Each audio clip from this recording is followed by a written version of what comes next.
தமிழக அரசியல் வரலாற்றில் ஒரு புதிய சரித்திரத்தை தொடங்கி கடந்த மே 10ஆம் தேதி முதலமைச்சராக பொறுப்பேற்ற ஜோசப் விஜய் தலைமையிலான அரசு இன்று ஒரு மிக முக்கியமான மைல்கல்லை எட்டுகிறது. சென்னை தலைமைச் செயலகத்தில் இன்று காலை 10 மணிக்கு முதலமைச்சர் விஜய் தலைமையில் புதிய அமைச்சரவையின் முதல் அதிகாரப்பூர்வ ஆலோசனைக் கூட்டம் நடைபெறுகிறது. தமிழக வெற்றிக் கழகம் மற்றும் அதன் கூட்டணி கட்சிகளான காங்கிரஸ், விடுதலை சிறுத்தைகள் மற்றும் இந்திய யூனியன் முஸ்லீம் லீக் ஆகிய கட்சிகளைச் சேர்ந்த அமைச்சர்கள் அனைவரும் இந்த கூட்டத்தில் பங்கேற்க உள்ளனர். புதிய அரசு பதவியேற்ற பிறகு நடைபெறும் முதல் முழுமையான அமைச்சரவைக் கூட்டம் என்பதால் இன்று கோட்டை வட்டாரமே உச்சக்கட்ட பரபரப்பில் காணப்படுகிறது. இந்த கூட்டத்தில் ஒட்டுமொத்த தமிழகமும் ஆவலோடு எதிர்பார்த்து காத்திருக்கும் மிக முக்கியமான விஷயம் மகளிருக்கான உரிமைத் தொகை உயர்வுதான்.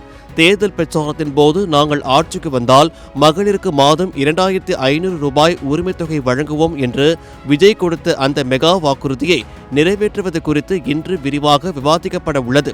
இதற்கான நிதி ஆதாரங்களை திரட்டுவது மற்றும் பயனாளிகள் பட்டியலை முறைப்படுத்துவது குறித்து அமைச்சர்களுக்கு முதல்வர் முக்கிய அறிவுறுத்தல்களை வழங்க உள்ளார். இது தவிர 200 யூனிட் இலவச மின்சாரம் மற்றும் குறு விவசாயிகளின் பயிர்க்கடன்களை முழுமையாக தள்ளுபடி செய்வது போன்ற அதிரடி திட்டங்களை உடனடியாக அமலுக்கு கொண்டு வருவது குறித்தும் இன்று இறுதி முடிவு எடுக்கப்பட வாய்ப்புள்ளதாக கூறப்படுகிறது. நிர்வாக ரீதியாக பார்த்தால் புதிய அரசின் முதல் முழுமையான பட்ஜெட் தயாரிப்பு பணிகள் மற்றும் ஒவ்வொரு துறைக்கும் ஒதுக்கப்பட வேண்டிய நிதி குறித்தும் இந்த கூட்டத்தில் தீவிரமாக ஆலோசிக்கப்பட உள்ளது. குறிப்பாக கடந்த சில தினங்களாக தமிழகத்தில் விவாத பொருளாக இருக்கும் டாஸ்மாக் பிரச்சினைகள் மற்றும் சட்டம் ஒழுங்கு விவகாரங்களுக்காக முதலமைச்சர் விஜய் மிக முக்கியத்துவம் கொடுத்து வருகிறார்.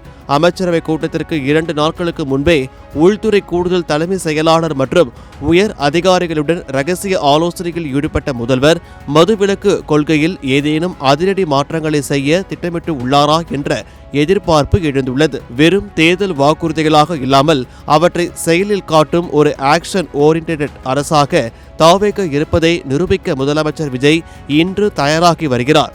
இந்த கூட்டத்தின் முடிவில் தமிழக மக்களின் வாழ்வாதாரத்தை மேம்படுத்தும் வகையிலான பல வரலாற்று சிறப்புமிக்க அறிவிப்புகள் வெளியாகும் என எதிர்பார்க்கப்படுகிறது.